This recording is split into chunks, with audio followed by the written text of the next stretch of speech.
선영의 인생은 언제나 차분한 강물처럼 흘러왔습니다. 조용한 성격, 깔끔하게 정돈된 일상, 그리고 언제나 먼저 주변을 배려하는 따뜻한 태도. 그녀의 삶은 특별한 파도 없이 안정적이었습니다. 그런 그녀의 마음이 처음으로 흔들린 건 대학 발전기금 행사에서 마주친 한 남자, 김승환 과장 때문이었습니다. 기업 후원 담당자로 온 그는 다른 사람들처럼 불쑥 다가오는 사람이 아니었습니다. 늘 적절한 거리를 두며 예의를 지켰고 필요한 말만 조심스럽게 꺼내는 신중함이 있었습니다. 선영 씨, 이 서류 확인해 주시겠어요? 혹시 놓친 부분이 있을까 싶어서요. 두 사람의 인연은 업무를 핑계로 이어졌습니다. 메일로 회의 자료를 주고받고 보고서의 작은 오탈자 하나까지 신경 써주던 그의 섬세함에 선영은 마음의 문을 조금씩 열었습니다. 때로는 퇴근 후 가벼운 저녁 식사를 함께하며 서로의 삶에 대해 이야기를 나누었습니다. 그러던 어느 날 비오는 저녁 찻집에서 승환은 마침내 자신의 과거를 조심스럽게 털어놓았습니다. 사실 저에게는 과거가 하나 있어요. 철없을 때 한 번의 결혼, 그리고 1년 만에 이혼이요. 아이는 없었습니다. 성격 차이였다는 짧은 설명이 이어졌지만 선영은 그 사연보다 숨기지 않고 말하는 용기에 더 마음이 끌렸습니다. 그날 이후 그녀는 오래도록 스스로에게 물었습니다. 과거가 중요한 걸까? 아니면 지금의 태도와 마음가짐이 중요한 걸까? 결국 선영은 지금 눈앞에 있는 사람의 모습을 선택하기로 했습니다. 두 사람의 연애는 조심스럽고 단정했습니다. 화려한 데이트보다는 조용한 산책을, 요란한 선물보다는 손글씨 카드를 주고받았습니다. 서로에게 과한 표현도 불필요한 감정의 소란도 없었습니다. 오히려 잔잔하게 쌓여가는 신뢰가 두 사람을 더 단단하게 만들었습니다. 승환 씨, 이제 우리 부모님께 인사드려야 할 것 같아. 그러나 문제는 바로 그 순간부터 시작되었습니다. 딸이 한 번 이혼한 남자와 재혼하겠다고 하자 부모님의 표정은 단단히 굳어버렸습니다. 첫 단추부터 흠이 있는 사람은 안 된다. 우리 딸이 뭐가 모자라서. 아버지의 단호한 한마디의 대화는 그 자리에서 끝이 났습니다. 어머니 역시 조용히 덧붙이셨습니다. 우린 네 인생이 걱정될 뿐이야. 사랑도 시간이 지나면 현실이 된단다. 좋은 사람 많은데 굳이 이혼한 사람을. 선영은 그 말을 이해했습니다. 자신을 위한 걱정이란 것도 알았습니다. 하지만 마음은 이미 승환에게로 향하고 있었습니다. 승환 씨 역시 물러서지 않았습니다. 그는 명절이면 선영의 집에 인사를 드렸고 직접 정성껏 준비한 선물을 조심스레 놓고 갔습니다. 흐린 날이면 부모님께 안부 전화를 드리고 병원 진료가 있는 날이면 직접 차를 몰아 모셨습니다. 아버님, 오늘은 제가 모시겠습니다. 병원 주차장이 복잡하니까요. 괜찮네. 자네까지 번거롭게. 아닙니다. 이런 게 제가 할 수 있는 일이니까요. 말보다 행동으로 자신을 증명하려는 사람이었습니다.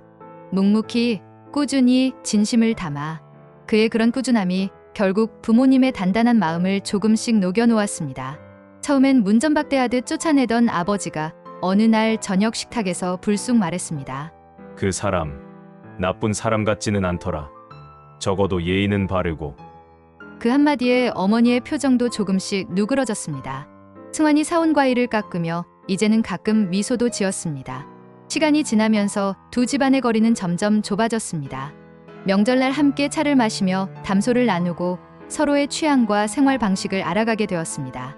승환은 처음처럼 예에 바르고 여전히 조심스러웠지만 이제는 그 속에 따뜻한 친밀감도 묻어났습니다. 아버님, 이번 주말에 고향에 다녀오신다고 들었어요. 제가 모시고 가도 될까요? 자네가 괜찮을까? 먼 길인데. 괜찮습니다. 오히려 즐거운 여행이 될 것 같아요. 그의 행동 하나하나가 이 사람이라면 내 딸을 지킬 수 있겠다는 확신으로 부모님의 마음속에 차곡차곡 쌓여갔습니다. 마침내 반대를 시작한 지 1년 만에 부모님은 결혼을 허락하셨습니다. 오랜 반대 끝에 얻은 소중한 허락이었습니다. 딸아, 너희들이 행복하길 바란다. 우리가 너무 고지식했나 보구나. 아버지 정말 감사합니다. 걱정 안 하셔도 돼요. 그날 저녁 선영은 설렘과 안도감에 잠들지 못했습니다. 이제는 됐다. 이 사람과라면 남은 인생 흔들리지 않고 행복하게 살 수 있겠지. 이후의 일은 순조로웠습니다. 큰 결혼식 대신 가족들과 가까운 지인만 초대해 소박하게 치르기로 했습니다. 모든 것이 두 사람에 맞게 물 흐르듯 자연스럽게 이어졌습니다. 청첩장에는 두 사람의 마음을 담은 짧은 인사 한 줄이 적혔습니다. 먼 길 돌아 서로를 만났습니다. 남은 하루하루를 소중히 여기며 함께 걸어가겠습니다. 그 문장을 마지막으로 확정하며 선영은 깊은 한도의 숨을 내쉬었습니다. 부모님의 반대 끝에 얻은 소중한 허락, 그리고 자신이 믿고 선택한 사람. 이제 모든 것이 평온했습니다. 결혼식을 불과 2주 앞둔 5월의 어느 저녁이었습니다. 아파트 발코니에 앉아 하객 명단을 정리하던 선영의 휴대폰이 짧게 진동했습니다. 테이블 위에서 불빛이 반짝이며 새 메시지가 도착했음을 알렸습니다. 낯선 번호였습니다. 처음엔 웨딩홀이나 드레스샵 쪽에서 온 연락인가 싶어 별 생각 없이 메시지를 열었습니다. 하지만 그 안에 담긴 몇 줄의 문장은 그녀의 평온했던 인생을 송두리째 흔들어 놓았습니다. 안녕하세요. 저는 김승환 씨의 전처 윤미경입니다. 두 분의 결혼 준비 중이라는 소식을 들었습니다. 알려드려야 할 것 같아 이렇게 연락드립니다. 김승환 씨의 이혼 사유는 성격 차이가 아닙니다. 결혼 전부터 이어진 그의 외도 때문이었고 그 일로 제가 위자료 2천만 원을 받았습니다. 원하신다면 소송 자료와 판결문, 이체 내역을 보내드리겠습니다. 선영 씨의 미래를 위해 신중히 생각하세요. 선영의 손에서 휴대폰이 미끄러질 뻔했습니다. 처음엔 누군가의 악의적인 장난이라고 생각했습니다. 이런 식의 결혼 방해가 있다더니. 하지만 잠시 뒤 전송된 파일들을 확인하는 순간 그녀의 손끝이 차갑게 굳어버렸습니다. 법원 판결문 사진, 계좌 송금 내역, 합의서 사본. 모든 문서에는 정확히 김승환이란 이름이 적혀 있었고 날짜와 계좌번호도 명확했습니다. 더욱 충격적인 것은 판결문에 적힌 외도 내용이었습니다. 직장 동료와의 부적절한 관계 1년 이상 지속. 눈앞이 하얘지는 듯 했습니다. 그토록 믿었던 사람의 과거가 단 몇 장의 차가운 문서로 완전히 뒤집혀버렸습니다. 머릿속에서는 혼란과 부정이 뒤섞였습니다. 설마 그럴 리가 없어. 승환 씨는 분명히 성격 차이라고 했잖아. 이건 누군가의 꾸며낸 이야기일 거야. 하지만 증거는 너무나 명확했고 그 명확함이 오히려 더 잔인하게 다가왔습니다. 뜨거운 눈물이 그녀의 뺨을 타고 흘러내렸습니다. 그날 밤 선영은 한순간도 잠을 이루지 못했습니다. 창문 틈새로 들어오는 가로등 불빛이 책상 위에 놓인 청첩장 샘플을 비추고 있었습니다. 몇 시간 전만 해도 설렘으로 리본을 묶던 그 손이 이제는 그 리본을 쥐고 덜덜 떨리고 있었습니다. 아침이 되자 선영은 승환에게 만나자는 문자를 보냈습니다. 카페에 도착했을 때 승환은 늘 그랬듯이 차분한 얼굴로 그녀를 기다리고 있었습니다. 평소처럼 따뜻한 차 2잔을 미리 주문해 놓았고 그녀가 좋아하는 자리를 맡아 두었습니다. 하지만 선영의 첫마디는 이전과 완전히 달랐습니다. 이 문자가 무슨 뜻인지 설명해봐. 선영은 휴대폰에 저장된 메시지를 보여주었습니다. 승환의 얼굴이 순식간에 굳어졌습니다. 그의 눈빛이 흔들렸고 입술이 미세하게 떨렸습니다. 이건 누가 보낸 거지? 처음엔 누군가 자신을 해치려는 것이라며 부인하려 했습니다. 하지만 문자로 받은 판결문 사본을 내밀자 그제야 승환은 천천히 고개를 숙였습니다. 그리고 낮고 쉰 목소리로 말했습니다. 그땐 정말 어렸어. 30 초반이었고 결혼 생활이 힘들었어. 외로웠고 그건 정말 큰 실수였어. 당신을 만나고 나선 완전히 다른 사람이 되었어. 그 말에 선영은 조용히 고개를 돌렸습니다. 카페 창밖으로 보이는 가로수들이 바람에 흔들리고 있었습니다. 성격 차이라고 했잖아. 그건 거짓말이었네. 승환은 대답하지 못했습니다. 그의 침묵이 곧 모든 것을 말해주고 있었습니다. 선영은 천천히 일어섰습니다. 더 할 말 없어. 집에 갈래. 선영아, 제발 한 번 기회를 줘. 정말 너를 사랑해. 그녀는 그의 눈을 마지막으로 한번 바라보았습니다. 한때 그토록 따뜻하게 느껴졌던 그 눈빛이 이제는 낯설게 느껴졌습니다. 사랑과 신뢰는 다른 문제야. 신뢰 없는 사랑은 의미가 없어.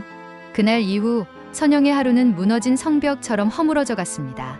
결혼 준비 목록이 꼼꼼히 적힌 수첩이 더 이상 눈에 들어오지 않았고 휴대폰에 청첩장 공유 알림이 울릴 때마다 심장이 내려앉는 듯했습니다.